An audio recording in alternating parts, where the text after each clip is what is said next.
Professor, tudo bem? Vim aqui explicar um pouquinho sobre o nosso projeto. Em seguida a gente vai falar sobre as arquiteturas aí, cada um vai falar sobre a arquitetura definida para cada pessoa integrante do grupo e no final a gente vai falar sobre o MVP. Tá certo? Então, começando aqui sobre o projeto. O GeoSat é uma plataforma de monitoramento agrícola, tá? Que ele vai combinar dados de satélites públicos da NASA e da ESA com sensores locais S32 instalados nas propriedades rurais. O sistema ele vai processar o índice de vegetação NDVI por talhão, vai coletar a temperatura e umidade do solo em tempo real e vai gerar alertas antecipados para eventos de seca, enchente ou queda de produtividade com até 15 dias. Então, para o pequeno e médio produtor, isso é muito bom, isso é muito válido porque a gente parte da premissa que ele não detém o conhecimento técnico suficiente para poder aplicar isso nas suas terras, então a gente acaba entrando dentro desse problema, tá certo? E o que está dentro do nosso escopo?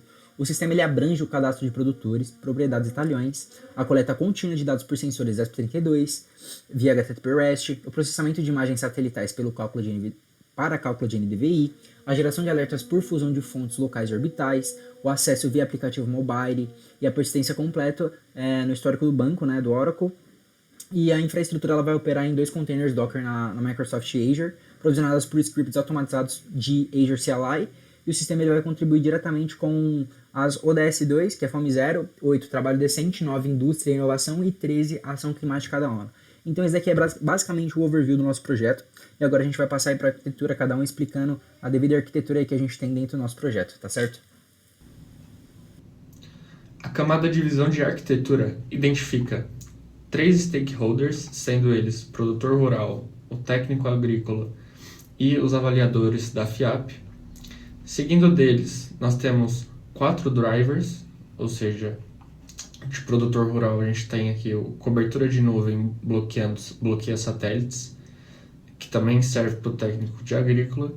Tem falta de inteligência acessível no campo, também ligado para ele. Aqui para o técnico de agrícola, dados satelitais públicos subutilizados e aderência às ODS da ONU, ligado nos avaliadores da FIAP.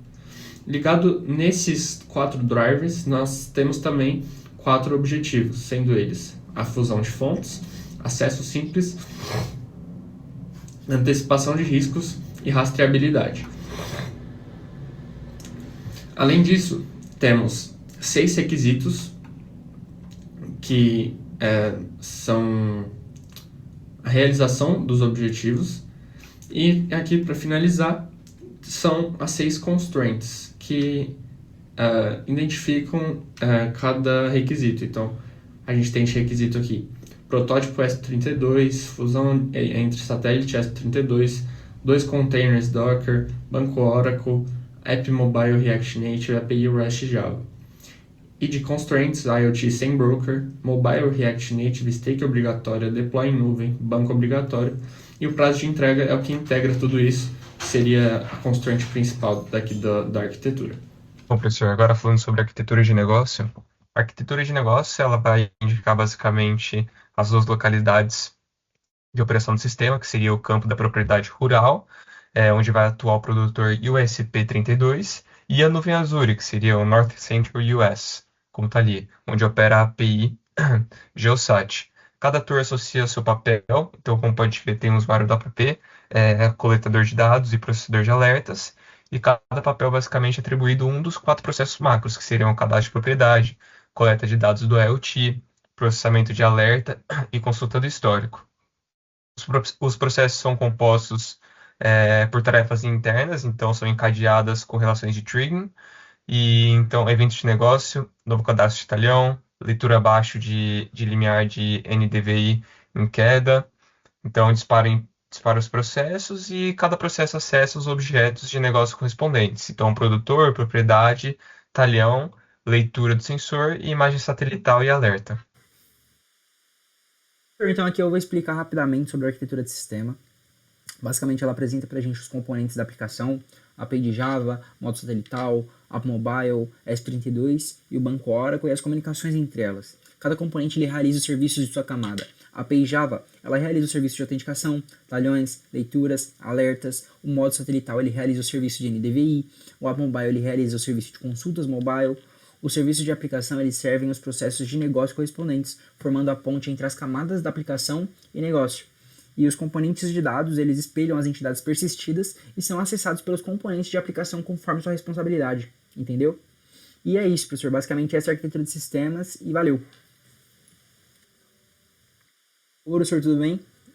Professor, voltando então, eu fiquei responsável aqui pela parte de arquitetura de tecnologia, tá? O que vai acontecer aqui? Basicamente ela documenta a nossa infraestrutura, então ela traz pra gente a nossa Resource Group, ela traz pra gente a nossa VM, ela traz pra gente os dois containers em execução, que é o da API e o do banco de dados da Oracle, ela expõe as nossas portas aí, a SSH, a 8080, a 1521, e tudo é protegido pelo Network Security Group, tá certo? Tem também os artefatos Dockerfile Multistage, o Docker Compose, o Setup.set, que é o script que eu escrevi para poder provisionar toda a nossa infra.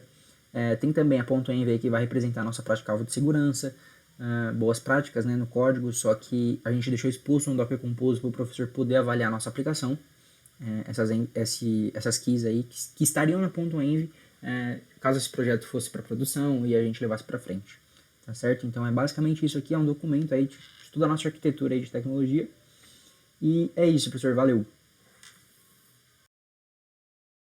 Aqui, primeiro temos a tela de login. O nome você pode colocar qualquer um, porém o e-mail precisa ser este, felipe@teste.com. A senha deve ser 1, 2, 3, 4, 5, 6. Aqui é o início. Vou mostrar agora as dicas para obter uma plantação viva e bem saudável que a gente colocou. Agora eu vou adicionar uma plantação. Vou usar os exemplos mesmo, talhão norte.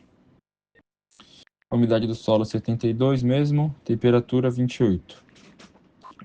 Cultura, vou colocar o café.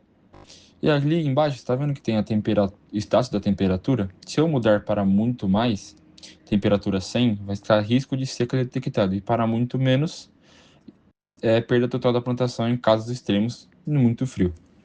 Vou colocar 25 mesmo, que é uma temperatura normal. A plantação demora um pouco mais, pois a API é uma API pública.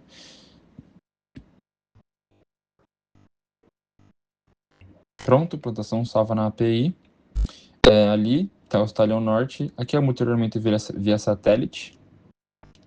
Ali podemos pegar e editar agora, que seria o update, né, do CRUD. Umidade do solo, vou colocar 15, só para alterar mesmo. Aí vou salvar na API, para salvar.